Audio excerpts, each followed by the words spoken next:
Bismillahirrahmanirrahim. Assalamualaikum warahmatullahi wabarakatuh.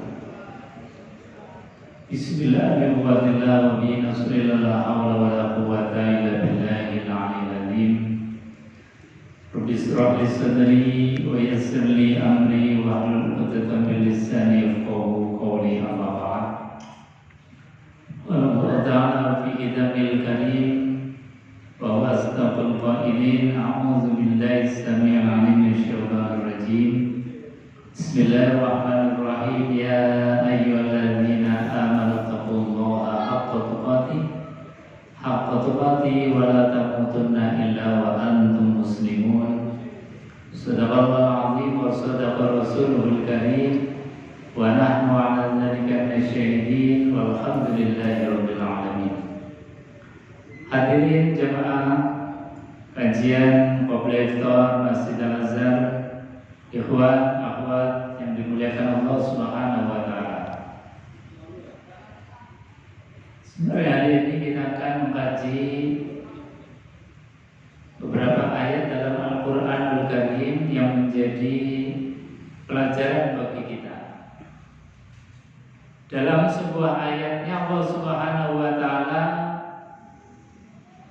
memotret satu kaum, satu kejadian, satu episode kehidupan dalam satu kaum, kemudian diangkat dalam kisah Al-Qur'anul Karim. Yang tentu kisah ini bukan hanya sekedar cerita, bukan hanya sekedar menceritakan kembali apa yang pernah dulu dilakukan oleh suatu kaum, tetapi tentu ini menjadi pelajaran bagi kita. Jadi dalam Al-Quran, ayat-ayat yang sifatnya khobariyah itu menurut Imam Izzuddin bisa dipahami juga bahwa ayat-ayat khobariyah juga mengandung ayat-ayat perintah. Jadi tidak mesti dipahami bahwa ini hanya kabar, hanya berita, hanya cerita saja. Tetapi justru di balik cerita itu ada al-amr, ada perintah.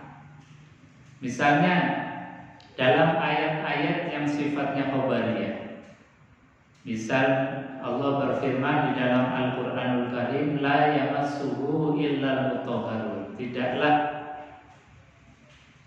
boleh la yamassuhu, tidaklah menyentuh Al-Qur'anul Karim kecuali yang disucikan oleh Allah. Ini khobariyah, tetapi maknanya ada perintah. Kalau engkau mau memegang mushaf, maka berwudulah. Ini kalamnya kalam khobar, tapi ada perintah di balik itu. Misalnya lagi dalam hadis baginda Rasulullah SAW. Dalam hadis itu disebutkan, beliau mengatakan bahwasanya as-sholatu imaduddin. Salat itu adalah tiangnya agama. Faman aqamaha faqad aqamaddin wa man tarakaha faqad hadamaddin. Jadi kata Rasulullah, salat itu tiangnya agama. Ya, kita bisa mengatakan ya betul, Rasul, salat itu tiangnya agama. Nah, ini kalau sifatnya hanya khobariyah. Tetapi dimaknai bahwa ketika Nabi mengatakan salat itu adalah tiangnya agama, fasallu, maka di balik itu sebetulnya ada perintah, maka salatlah, karena salat itu adalah tiangnya agama. Dalam surat Yasin ini diangkat sebuah kisah. Allah sampaikan, wadrib lahum mathalan ashabal qaryah idh ja'ahal mursalun. Wadrib, dan Allah membuat masalah, satu perumpamaan, satu gambaran, satu pelajaran bagi kita. Apa perumpamaan pelajaran yang Allah tampilkan di dalam ayat ini? Adalah ashabal qaryah, perumpamaan, gambaran, pelajaran yang dari ashabul qaryah, satu penduduk. Yang penduduk itu disebutkan dalam tafsir, yaitu wazkur ya Muhammad liqaumika allazi kazzabuka qissata ashabul qaryah. Kata Allah ini mengatakan kepada Nabi Muhammad, ya Muhammad, uzkur, ceritakanlah. Ceritakan apa? Allazi kazzabu, kepada orang-orang yang mendustakan engkau ketika engkau berdakwah, wahai Muhammad. Kemudian engkau dianggap itu hanya ngaco saja ngomongnya, dianggap sebagai orang gila, dianggap sebagai penyihir, bahkan mendustakan engkau, bahkan mencoba untuk membunuh engkau, wahai Muhammad. Maka ceritakanlah tentang kisah dari suatu penduduk, yaitu masalan ashabal qaryah. Yang dimaksud penduduk di sini disebutkan di dalam tafsir, yaitu ashabul qaryati Intokiyah, penduduk Intokiyah. Apa gambaran penduduk Intokiyah itu? Yang ketika didatangkan kepada mereka ahal mursalun, ketika didatangkan kepada mereka para utusan Allah Subhanahu wa taala yang didatangkan kepada mereka.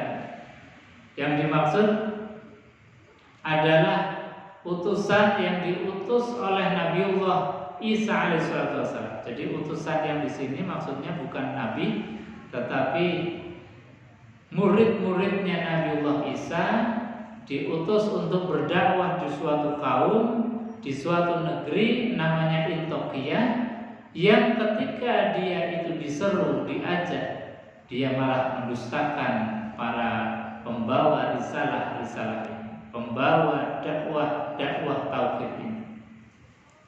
Bahkan digambarkan iz arsalna ilaihim musnain, ketika kami utus kepada mereka isnain, 2 orang. Fakazzabuhuma, maka 2 orang ini mereka dustakan. Fa'azazna bisalisim, kemudian kami susuli dengan utusan yang ketiga, dengan pendakwah yang ketiga. Ternyata tidak ada bedanya. Faqalu inna ilaikum mursalun, bahkan para utusan, para pendakwah, para dai ini mendeklarasikan dirinya, inna ilaikum, inna sesungguhnya kami, ilaikum terhadap kalian, la mursalun, sungguh-sungguh, mursalun sungguh kami ini adalah orang yang diutus kepada kalian untuk mengajak kepada tauhid, mengajak kepada mengesahkan Allah Subhanahu wa taala, tidak menyekutukan Allah. Qalu ma antum illa basyarun misluna, tetapi mereka kemudian enggan untuk mengikuti, alasannya sepele. Dianggapnya utusan atau pendakwah itu harus yang spesial, yang tidak punya dosa, yang tidak punya salah, yang mungkin nggak pernah makan, atau yang turun dari langit Pak Jegagung gitu misalnya. Jadi gambarannya mereka itu, bahkan mereka mengatakan qalu ma antum illa basyarun misluna, tidaklah kalian semua wahai pendakwah, ini kata orang-orang yang penduduk Antiokhia, tidaklah kamu semua illa basyarun, kecuali manusia misluna seperti kami. Kami yang makan, kamu juga makan. Kami tidur, kamu juga tidur. Kami berkeluarga, kamu juga berkeluarga. Jadi pengennya mereka, utusan yang mengajak mereka itu seperti malaikat, yang gak makan, yang gak berkeluarga, yang gak punya dosa. Nah, ini yang ngajak manusia itu supaya kita itu betul-betul mengikuti bukan sesuatu yang jauh dari kehidupan kita, tetapi kita mengikuti karena Allah Subhanahu wa taala terhadap apa yang mereka dakwahkan. Jadi kemudian mereka itu didustakan, bahkan kemudian mencoba untuk dibunuh, diusir dan lain sebagainya. Mereka kaum dia mengatakan bahwasanya kami ini celaka gara-gara dakwahnya kamu. Kami ini celaka gara-gara diajak oleh kamu untuk bertauhid, untuk hanya menyembah kepada Tuhan yang satu. Padahal kami telah menyembah Tuhan yang banyak. Nah, ini problem-problem dakwah ini sebetulnya sudah ada sejak zaman para nabi dan sudah ada sejak zaman dulu. Ketika kita berdakwah pasti mengalami hal yang sama. Yang pertama adalah didustakan, kemudian tidak dianggap, kemudian bahkan mencoba dibully, mau dibunuh dan lain sebagainya. Nah, ini adalah konsekuensi daripada dakwah. Makanya kemudian Nabi ketika dakwah mengalami hal yang sama diceritakan oleh Allah. Supaya apa? Supaya mentalitas baginda Rasulullah SAW itu enggak kecil.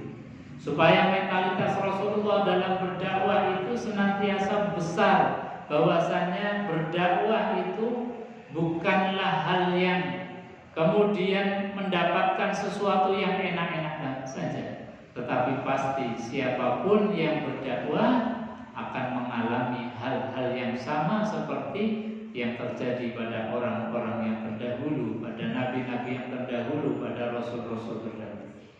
Ini maka ketika kita diberikan oleh Allah Subhanahu wa taala satu amanat dakwah, maka jangan mundur ketika kita dihadapkan dengan bulian, ketika kita dihadapkan dengan cacian, ketika kita dihadapkan bahkan nyawa pun kita tetap harus maju untuk berdakwah, menegakkan kalimat tauhid la ilaha illallah Muhammadur Rasul.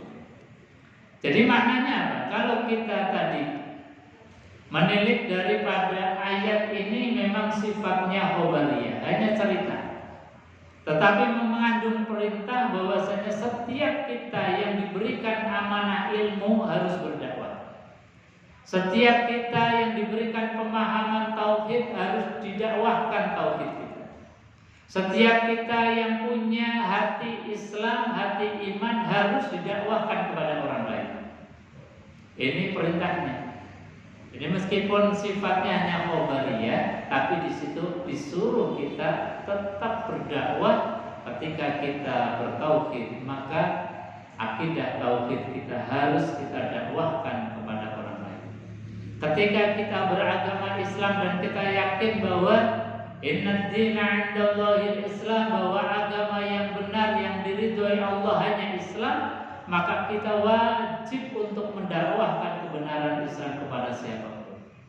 Meskipun tadi di lapangan pasti kita akan berjumpa dengan bulian, dengan cacian, dengan cibiran, bahkan mungkin nyawa menjadi taruhannya. Tetapi tidak boleh menyurutkan perjuangan dakwah. Dan ini adalah amanat dari Allah Subhanahu wa taala. Ketika kita dititipi iman dalam hati, maka iman tidak boleh untuk diri sendiri, tapi harus ditransfer kepada orang lain, kepada keluarga kita, kepada anak kita, kepada teman kita. Maka dakwah itu harus senantiasa kita ini aktif, bukan pasif. Seperti kita lihat dakwahnya orang-orang non-muslim itu kan aktif. Jadi mereka itu memburu domba-domba yang tersesat, menganggap kita. Makanya kita pun punya hal yang sama, bahwa kita diamanai oleh Allah kewajiban untuk dakwah. Dakwah bukan kewajiban para ustadz saja, para kiai saja, para ulama saja, tetapi siapapun yang diberikan ilmu, pemahaman Islam harus didakwahkan.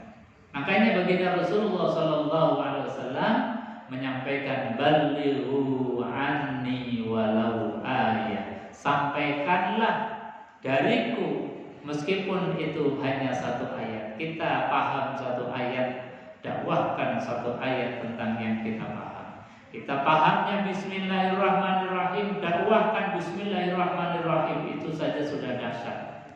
Dakwahkan kepada mereka sifat Allah, yang Allah punya sifat Rahman, yang Allah punya sifat Rahim. Dakwahkan kepada siapapun bahwa semua aktivitas di dunia ini kita harus mengawali dengan asma-Nya Allah, dengan namanya Allah Subhanahu wa taala. Mendakwahkan bismillahirrahmanirrahim saja luar biasa. Jadi kita makan misalnya sama teman-teman, kumpul dengan teman-teman, hidangan sudah disediakan, ada teman mau nyelonong makan dulu. Sebentar. Ini belum berdoa. Ini adalah milik Allah, belum izin kepada yang punya. Ayo kita izin dulu kepada yang punya. Baca bismillahirrahmanirrahim sebagai bentuk izinnya kita kepada Allah Subhanahu wa taala untuk makan. Izinnya kepada Allah Subhanahu wa taala untuk minum. Mengingatkannya kita kepada teman, itulah bentuk dakwah. Jadi mendakwahkan bismillahirrahmanirrahim itu saja sudah luar biasa, dan ini berat. Coba panjenengan misalnya kumpul-kumpul sama teman, terus teman yang sudah mau makan kemudian kita stop dulu, baca bismillah dulu. Coba apa komentarnya? Komentarnya macam-macam. Dan ini sudah, ya kalau komentar hanya bulian ini masih mending. Tapi ini komentar yang sampai kepada nyawa menjadi taruhan. Makanya dakwah ini tidak hanya ketika kita bermajlis seperti ini saja, dakwah dimanapun. Teman-teman sekalian, ketika kuliah, dakwahkan bismillahirrahmanirrahim. Mau membuat TA-nya diawali dengan bismillah, karena kita tidak akan mendapatkan ilmu yang barokah kecuali ilmu adalah diberikan dari Allah Subhanahu wa taala. Bahkan kata baginda Rasulullah sallallahu alaihi wasallam, kullu amrin dibalin la yubda'u fihi bismillahirrahmanirrahim fahuwa aqta. Barang siapa yang memulai aktivitas kebaikan apapun, apakah itu berbicara, apakah itu makan, apakah itu berbuat, apakah kita menulis, kalau tidak diawali dengan bismillahirrahmanirrahim fahuwa aqta, maka terputus pahalanya dari keberkahannya Allah Subhanahu wa taala. Dalam hadis yang lain, kullu amrin dzibalin la yubda'u fihi bismillahirrahmanirrahim fahuwa ajzam. Segala sesuatu yang punya nilai baik yang tidak diawali dengan bismillahirrahmanirrahim, maka bagaikan hewan yang banyak belangnya, tidak sempurna, tidak memiliki harga yang lebih. Jadi nggak sempurna amalan kita kecuali disempurnakan diawali dengan bismillahirrahmanirrahim. Jadi panjenengan nulis misalnya tugas akhir, tugas harian diawali dengan bismillahirrahmanirrahim. Itu dakwah. Ada tugas dari dosen, tulislah bismillah di awal, diakhiri dengan kalimat hamdalah alhamdulillahirabbil alamin. Tulis syukur dengan huruf Arab, karena tulisan Arab, tulisan Quran itu barokah untuk tulisan kita, barokah untuk ilmu kita, barokah untuk kehidupan kita. Coba panjenengan cek keberkahan dari sunnah-sunnah baginda Rasulullah. Maka sekali lagi, dakwah itu adalah kewajiban siapapun. Jika kita dititipi oleh Allah Subhanahu wa taala ilmu, maka kita dakwah. Nggak bisa dakwah yang macam-macam. Ya tadi dakwah yang paling bisa. Dakwah bismillahirrahmanirrahim, mau makan dengan teman, kita baca bareng-bareng. Syukur di stop dulu. Ayo kita baca dulu bareng-bareng. Doa mau makan. Kita di tempat makan, di restoran, di warung, itu kalau bisa nyetop teman yang sudah mau makan dengan itu, kita dakwahkan dengan bismillahirrahmanirrahim, itu luar biasa.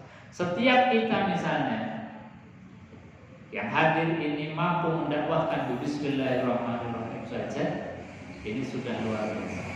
Maka sekali lagi, tantangan dakwah itu pasti akan selalu ada di setiap level. Level yang paling ringan sampai dengan level yang paling tinggi.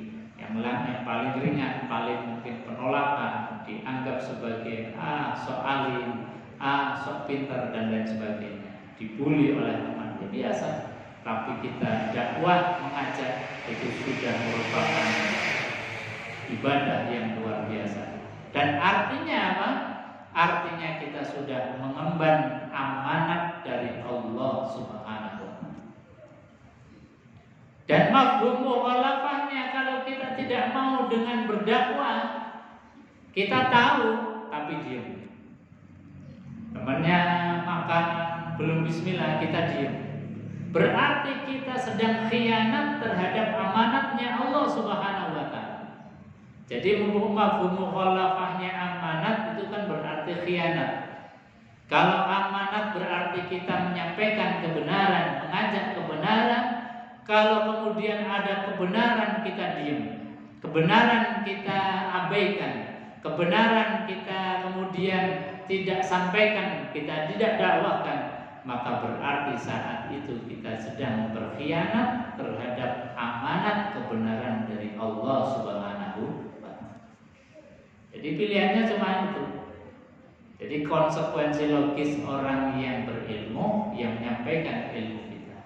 Konsekuensi orang yang tahu maka harus memberitahu kepada orang yang lain.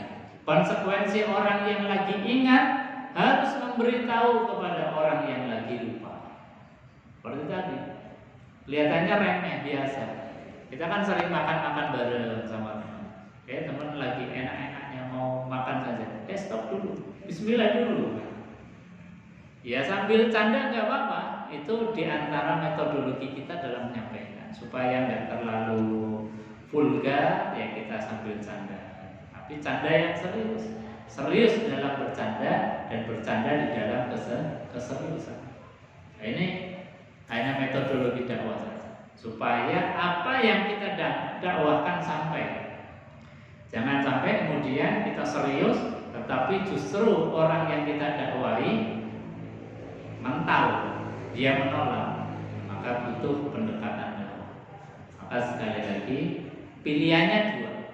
Kita amanat terhadap amanat dari Allah Subhanahu wa ta'ala atau khianat terhadap titipan amanat dari Allah Subhanahu wa ta'ala. Maka mari kita dakwah di setiap level kehidupan kita, apapun. Maksud tadi, kita bisanya bismillah, ya dakwahkan bismillah di setiap tempat. Anak kita mau nulis, kok belum ada bismillahnya, tulis bismillah dulu biar kamu dikasih ilmu yang manfaat. Ayo, belum tahu, Bapak ajarin tulis bismillah. Loh nak, kok setelah ngerjakan nggak ditulis alhamdulillah? Tulis dulu alhamdulillah. Karena kamu tadi sudah paham, diberikan ilmu oleh Allah, harus bersyukur, terima kasih sama Allah. Maka tulislah bismillah dan alhamdulillah setelah selesai. Ini dakwah, pembiasaan kepada siapa?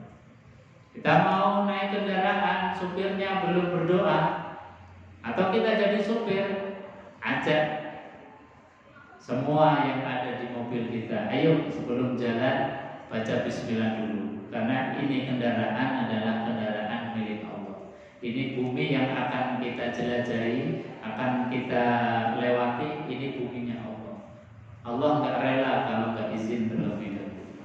Rasanya tidak elok kalau ada yang punya kemudian kita tidak ulun-ulun, kita tidak izin dulu. Maka di antara izinnya adalah dengan mengucapkan Bismillahirrahmanirrahim. Jadi sekali lagi mari kita dakwahkan, kita berdakwah dengan kemampuan kita masing-masing. Mudah-mudahan apa yang menjadi pemahaman kita diberikan keberkahan oleh Allah Subhanahu wa ta'ala. Amin ya rabbal alamin.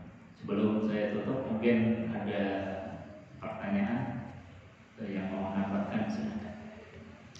Kalau tidak ada, kita akhiri dulu dengan doa kafaratul majlis bersama-sama. Bismillahirrahmanirrahim. Subhanakallahumma wa bihamdika asyhadu an la ilaha illa anta astaghfiruka wa atubu ilaik. Asyhadu an la ilaha illallah astaghfirullah. Nas'aluka jannata wa na'udzubika minan nar. Asyhadu an la